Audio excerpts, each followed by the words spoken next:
نحمده ونصلي على رسول الكريم أما بعد فأعوذ بالله من الشيطان الرجيم بسم الله الرحمن الرحيم وتعاونوا على البر والتقوى ولا تعاونوا على الإثم والعدوان صدق الله العظيم اللهم صل على محمد وعلى آل محمد كما صليت على إبراهيم وعلى آل إبراهيم إنك حميد مجيد اللهم بارك على محمد وعلى آل محمد كما باركت على إبراهيم وعلى آل إبراهيم إنك حميد مجيد۔ نہایت ہی قابل احترام ہمارے معزز مہمانان گرامی، اس حلقہ کے امیدواران محترم جناب ملک افتخار صاحب، ملک منصور افسر صاحب، اور ہمارے بہت ہی محترم اور ہمارے بہت ہی محبوب رشید خان صاحب، ملک عمران صاحب، دیگر معززین، علماء کرام اور دیگر شرکاء، میں سب سے پہلے بزم اہل سنت کے ذمہ داران اور خاص طور پر ہمارے اس حلقہ ہی نہیں بلکہ ہمارے اس پورے علاقے کے لیے ہمارے بہت ہی متحرک عالم دین، جنہیں اللہ نے بڑی صلاحیتوں سے، جرت سے نوازا ہے اور ماشاءاللہ ہر موقع پر اس صف اول میں دین کی سربلندی کی خاطر، فتنوں کی سرخوبی کی خاطر، مساجد مدارس کی آبادی کے لیے پورے علاقے کے علماء کو ایک لڑی میں پروئے رکھتے ہیں، جوڑے رکھتے ہیں۔ میری مراد عزیز محترم حضرت مولانا قاری محمد عمران صاحب اور ان کی ساری ٹیم، سارے رفقا، میں ان کا شکر گزار ہوں، اپنے تمام ان بھائیوں کا، عزیزوں کا، اپنے ان روحانی بیٹوں کا جنہوں نے مجھ پر اعتماد کیا ہے اور انہوں نے برملا یہ کہا ہے کہ آپ جو فیصلہ کریں گے وہ فیصلہ ہمیں دل و جان سے قبول ہوگا۔ چکری اور چک بیلی کی طرف بھی علماء نے مولانا قاری عمران صاحب کی سرپرستی میں، مولانا قاری افتخار صاحب چودھرہ والے کی سرپرستی میں ایک فیصلہ انہوں نے بھی اسی طرح کا کیا ہے۔ وہاں کا اجلاس ہم الگ بلائیں گے۔ آج کا یہ اجلاس جیسا کہ ہمارے فاضل نوجوان اور جماعت کے امیر مولانا بلال احمد صاحب فرما چکے ہیں کہ اس حلقے میں ہمارا یہ جو پینل ہے، ہمارے محترم ملک منصور افسر صاحب اور ان کے ساتھ ملک افتخار احمد صاحب اور ملک ابرار صاحب، ان کی حمایت کے لیے ہم نے یہاں یہ نمائندہ اجلاس بلایا ہے۔ عمومی اجلاس نہیں ہے بلکہ یہ ایک نمائندہ اجلاس ہے جو ہم نے بلایا ہے۔ آپ تمام جو یہاں تشریف فرما ہیں، آپ منبر و محراب کے وارث ہیں اور آپ اکیلے نہیں ہیں، آپ میں سے ہر ایک اپنی ذات میں ایک انجمن ہے، ہر ایک اپنی ذات میں ایک جماعت ہے۔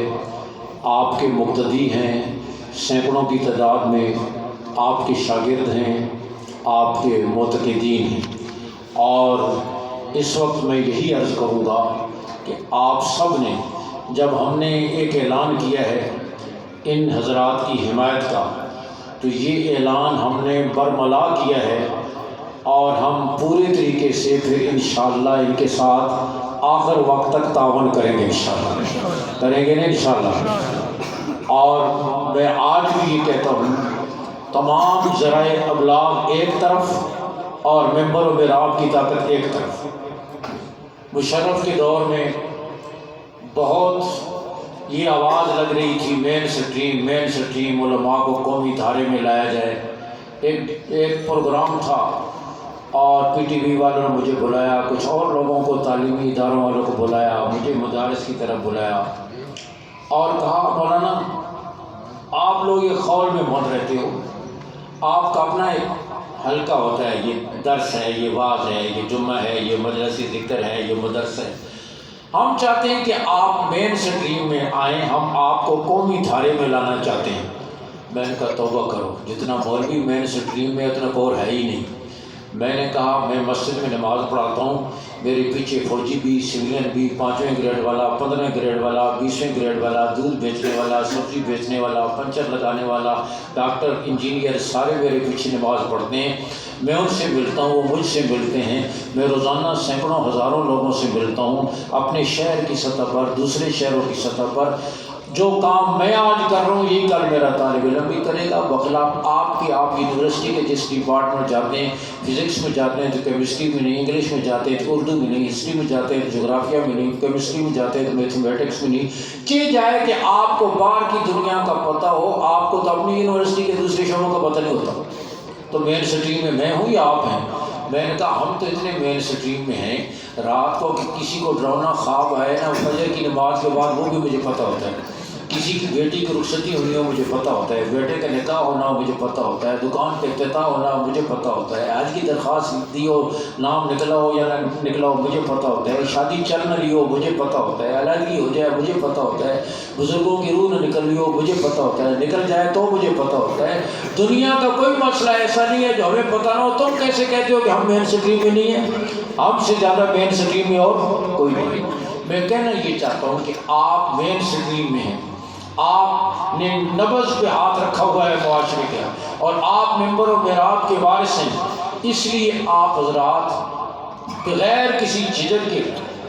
برملا آپ یہ کہیں۔ ملک صاحب جس بیان کا ذکر کر رہے تھے اس کی تفصیل کا تو وقت نہیں ہے، لیکن میں نے وہاں لوگوں سے یہی کہا کہ دیکھو آج جو ہمیں جوتے پڑ رہے ہیں نا، اور غریب کے منہ سے نوالا چھن گیا ہے، اس کا چولہا ٹھنڈا ہو گیا ہے، معیشت برباد ہو گئی ہے، لوگ خودکشیاں کر رہے ہیں، اپنے آپ کو خود سوزی کر رہے ہیں، اپنے بچوں کو نہروں میں پھینک رہے ہیں، کنووں میں پھینک رہے ہیں، اور ہمارا پاکستان کا پاسپورٹ ذلت کا ایک نشان بن گیا ہے۔ میرے سفر ہوتے ہیں ملکوں میں، آپ یقین کریں امیگریشن والے کیوں پھینکتے ہیں پاکستان کا پاسپورٹ دے کر؟ اس کی وجہ یہ ہے کہ ہم نے گندے، کرپٹ اور غلط لوگوں کا ہم نے انتخاب کیا ہے، اور آج جو جوتے پڑ رہے ہیں وہ اس کی وجہ وہی ہے۔ اور میں نے یہ کہا آپ بھی ممبر ہو، میرا آپ سے کہیں کہ ووٹ ایک شرعی امانت ہے، یہ شہادت اور گواہی ہے، اور آپ اگر کسی غلط آدمی کو وہ دے رہے ہیں، مہر لگا رہے ہیں، آپ سمجھتے ہیں کہ یہ غلط ہے، لیکن کسی مفاد کی وجہ سے آپ یہ کر رہے ہیں، تو گویا آپ جھوٹی شہادت کے مرتکب ہو رہے ہیں، اور جھوٹی شہادت شرک کے بعد سب سے بڑا گناہ ہے۔ اور پھر آپ اچھے لوگوں کا انتخاب چھوڑ کر برے لوگوں کا، جیسے غلط اور گندے لوگ ہم پر مسلط رہے اور آج ہم نتیجہ بھگت رہے ہیں، اگر آپ یہ کریں گے۔ میں نے کہا وہ شیخ سعدی نے لکھا، کسی گاؤں میں کچھ لوگ مسافر گئے نا، رات کو پہنچے، کتوں نے بھونکنا شروع کر دیا، مسافروں نے پتھر اٹھا کر ان کو مارنے کی کوشش کی، پتھر برف یا سردی کی وجہ سے جمے ہوئے تھے، ان کے ہاتھ نہ لگے، تو وہ مسافر کہنے لگے اس بستی کے لوگ عجیب ہیں، کتوں کو کھول رکھا ہے، پتھروں کو باندھ رکھا ہے۔ تو میں نے کہا یہاں تو یہ ہو رہا ہے، ہم نے اچھے لوگوں کا راستہ روک دیا، اور پھر گندے لوگوں، کرپٹ لوگوں کو ہم نے مسلط کیا۔ آپ یہ بتائیں لوگوں کو، ممبر و محراب سے باور کرائیں کہ یہ شہادت ہے، شہادت یہ ایک امانت ہے۔ اور قرآن حضور صلی اللہ علیہ وسلم نے فرمایا، پوچھا حضرات صاحب حضور قیامت کب آئے گی؟ آپ نے فرمایا اذا وسد الامر الی غیر اہلی فانتظر الساعہ، جب ذمہ داریاں نااہلوں کے سپرد کر دی جائیں تو پھر قیامت کا انتظار کرو۔ ذمہ داریاں جب نااہلوں کے سپرد کر دیے جائیں، جس چیز کی اہلیت نہ ہو وہ ذمہ داری اس کے حوالے کر دی گئی، اور نااہلوں کے سپرد کرنے کی وجہ سے آج یہ ساری خرابیاں ہم دیکھ رہے ہیں۔ اس لیے آپ یہ لوگوں کو باور، اور پھر ان کو بتائیں، دیکھیں آپ کی پیدائش سے لے کر موت تک، آپ کا بچہ پیدا ہوتا ہے، کان میں اذان ہم کہتے ہیں، بولنا شروع کرتا ہے، اس کو تلفظ تسمیہ ہم سکھاتے ہیں، وضو ہم سکھاتے ہیں، جنازہ ہم پڑھتے ہیں، نکاح ہم پڑھتے ہیں، حلال حرام کی تمیز ہم کرتے ہیں۔ آپ کے عزیز و قارب دنیا سے چلے جائیں، جنازہ پڑھنے کے بعد، تدفین کے بعد پھر بھی قبر کے سرانے کھڑے ہو کر قرآن ہم پڑھتے ہیں، ہم بھی ابھی بھی آپ کے بہت سے نہیں ہیں۔ اتنا کچھ ہم کرتے ہیں، اور آپ کی اولادوں کی دینی تربیت ہم کرتے ہیں، قرآن ہم، ایک ووٹ کی پرچی آپ ہمارے کہنے پر نہیں دے سکتے۔ لوگوں کی باور کریں، ان کو احساس دلائیں، اور پھر پوری طریقے سے آپ اپنے اپنے حلقے کے اندر ممبر و محراب سے بھی انفرادی طور پر بھی آپ محنت کریں ان کی کامیابی کے لیے، اور الیکشن کے دن تک آپ بھرپور طریقے سے ساتھ کریں گے انشاءاللہ۔ اور یہ تو ہم نے اپنی طرف سے جو ذمہ داری تھی، میں نے عرض کی، ہم نے، اور پھر جیسے مولانا قاری عمران صاحب نے فرمایا، ہمارے پیش نظر تو نظریہ ہوتا ہے۔ اب میں نے مشرف کے دور میں مجھ پر کوئی 72 مقدمے بنے، لیکن ممبر و محراب سے ہم نے کہا یہ غلط کر رہا ہے، پاکستان کا نقصان ہے، گرفتاری بھی ہوئی، مقدمے بھی بنے۔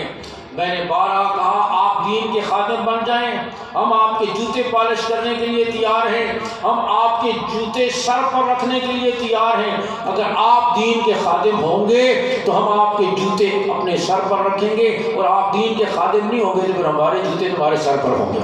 اور جیسے ابھی نے کہا کہ جو صحابہ کا غلام ہے، اہل بیت کا، دین کا خادم ہے، دین کا قائد، وہ ہمارا امام ہے، ہمارا مقتدا ہے، ہمارے سروں کا تاج ہے۔ اس لیے میں کہتا ہوں کہ ملک منصور صاحب ماشاءاللہ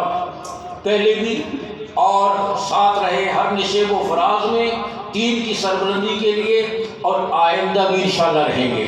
اور ہمارے ملک افتخار صاحب یہ میرے بہت پیارے دوست ہیں، 2 جگہوں کی دوستی بڑی پکی ہوتی ہے، ایک جیل کی دوسری حج کی، یہ 2 جگہوں کی دوستی بہت پکی ہوتی ہے، آپ تجربہ کر کے دیکھیں۔ اور وہاں مینا میں ہم اکٹھے تھے، عرفات میں ہم اکٹھے تھے،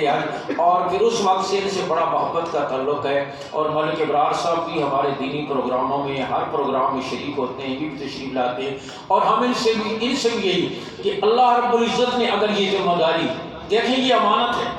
اور 2 چیزوں، ایک تو نظریے کو پیش نظر رکھتے ہوئے، اور دوسرا انسانیت کی خدمت، یہ دونوں چیزیں بہت ضروری ہیں۔ حضور اقدس صلی اللہ علیہ وسلم جب پہلی وحی کے نازل ہونے کے بعد غار حرا سے واپس تشریف لائے، ادھر متوجہ، واپس تشریف لائے،